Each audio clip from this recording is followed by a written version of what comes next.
আমি মেমে। হ্যাঁ বাবা।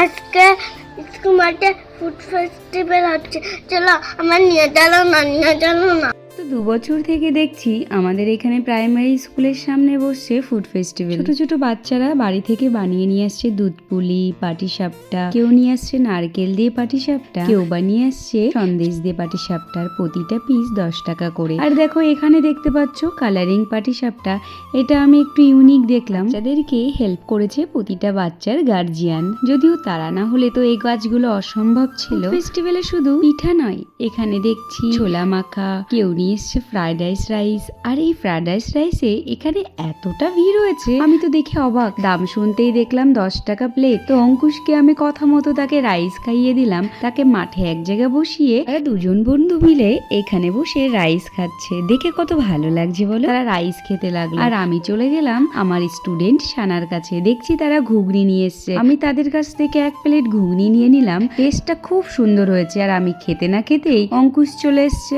নাও। আমার তো আর খাওয়া হলো না, নাও নিয়ে নিল। আর আমি তারপরে নানপুরি আর একটু আলুর দম খেয়ে নিলাম। টেস্টটা কিন্তু দারুণ ছিল। দুটো নানপুরি, একটা আলুর দম নিয়েছিল 10 টাকা প্লেট। আর দেখো মানুষ যতই ফুচকা খাক, এই ফুচকার ভাগ কাউকেই দিতে চায় না। আমি খেয়েছি আর আমার মাকে দেবো না, এটা হয় গো। আমিও আমার মাকে খাইয়েছি দুধপুলিটা খেতে মায়ের কিন্তু খুব ভালোই লেগেছে। শীতকালের এই ফুড ফেস্টিভ্যালটা দারুণ।